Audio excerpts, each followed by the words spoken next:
49 African nations are in Washington, D.C. this week for a three-day Africa summit organized by the Biden administration. The U.S.-Africa Leaders Summit comes as the United States is trying to counter the growing influence of China and Russia in Africa. On Monday, Biden's national security advisor, Jake Sullivan, revealed the United States is pledging $55 billion in economic, health, and security support for Africa over the next 3 years. Several key leaders from Africa have joined top U.S. officials to discuss peace, security, and governance issues at the U.S.-Africa Leaders Summit. What's up, family? This is your man, not your boy. Go black to Africa. You know, Joe Biden, your president of America, had a meeting or a summit, African Union Summit, with about 49 African countries. These leaderships came into America, of course, ignorant. And, you know, as usual, America's going to put their policies, their demands, and how they want things to be. But listen to this right here, and I'm going to get to a video to show you. But listen to this right here. When they approached into America on the ground, they had House Negro Kamala Harris sit here and escorted them to where? Vice President Harris opened the three-day summit on Tuesday at the Smithsonian National Museum of African American History and Culture in Washington, D.C., where she discussed the African diaspora and young African leaders. President Biden is expected to join the summit on Wednesday and deliver remarks on the U.S. African Business Forum. Now, the interesting thing is that he wants to size his or show his power to the African Union, because what Putin and Russia have just done by playing the strong hand of selling oil by gold, America went scrambling, trying to befriend Africa, of backdooring Russia, who also is in Africa, and most of the other European countries of trying to get the gold. But America knows it must get a foothold in Africa. Now, you didn't know that America had a AFRICOM that dealt with the issues of Africa, report to the President of the United States. You don't remember that video I put up probably about 8-9 months ago? Check this out. Together with our interagency teammates, U.S. AFRICOM protects and advances U.S. strategic interests, prevents strategic distraction, and preserves America's options, all in concert with our allies and partners. As AFRICOM's 5th commander, I have come to learn 5 truths about Africa.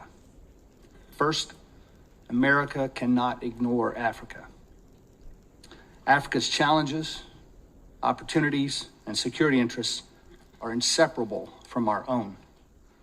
Weak or poor governance, conflict, and climate change stress the stability of many African nations, which will in turn impact U.S. security and prosperity.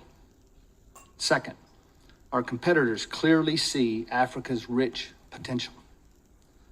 Russia and China both seek to convert soft and hard power investments into political influence, strategic access, and military advantage.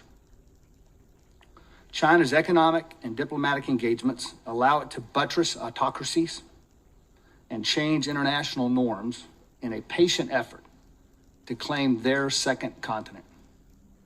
Russia stokes conflict, pursuing a fated aspiration to imperial power. Across the continent, mercenaries from the Kremlin's Wagner Group offer a one-stop stop for regime protection, resource exploitation, and horrific violence against Africans. Little do you know is that this new AFRICOM commander is the one now they're using. You know, if you want to go ahead and rub elbows, try to find somebody who look like the people and befriend them so that then you can take advantage of them. You see, family, Joe Biden had a speech to the African Union, and here it is what he says, and this is according to the whitehouse.gov. it says that, my friends, I'm honored to host you all in Washington for the U.S. African Summit. It's wonderful to spend time with you and your spouses last night at dinner, and I truly enjoy it, and thank you for making the time. And let me also convey my condolences to the people of the Democratic Republic of the Congo for the tragic loss of life and the communities impacted due to the flooding. Today, I'm looking forward to hearing more from all of you about the issues and priorities that matter most to Africa and how we can deepen our cooperation. And I emphasize cooperation. America has never been one who wants to cooperate. It's you gotta cooperate with America. Our nations have worked closely together for a long time. We've improved the lives of countless people in all our countries in meaningful ways, on both sides of the leg. And with the summit and with the African Union Agenda 2063, our eyes are fixed squarely on the future. We're now in the early years that we will be a decisive decade. The choices that we make today and the remainder of this decade and how we tackle these challenges, in my view, will determine the direction the entire world takes in decades to come. As I said yesterday, the United States is all in on Africa and all in with Africa. African voices, African leaderships, African innovations, all are critical to addressing the most pressing global challenges and to realize the vision we all share, a world that is free, a world that is open, prosperous, and secure. Let me say this right here, family. This is an underhanded agenda in order to secure a foothold in Africa because of what is transpiring with Russia.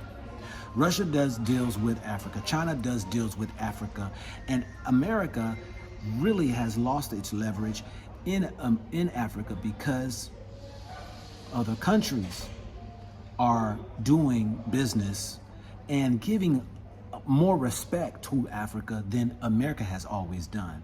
America, in its own racist way, has always looked at Africa as an inferior state, continent, governments. And some of these leaders are realizing that. Now, of course, if you continue on into this this so-called speech that the president did, you know, you're gonna see it's just nothing but just talk. And it goes on and on. Check out his speech, but I'm warning Africa that if you don't wake up and do not become wise to the trickery, to the games that America will play you because they are being played against by Russia, you'll be set aside as a fool. This is the problem with Africa, with the thinking that you have to bow down to other countries instead of you realizing you have the power with the resources that many of these countries need. And if we stop corrupting ourselves and we keep on depriving our countries from the wealth that we can have to build a nation, build a people, build the children's future, we will always be the so-called black sheep of the family, as they say it. This is how you will be looked upon. So, family, we need to wake up to what's going on, follow the rabbit hole. Look at the video I just did about what Russia has done against America, so that now you can see what's all transpiring, because America is really in grasp of trying to hold on to its strength as it's slowly starting to slip by. This is your man, not your boy.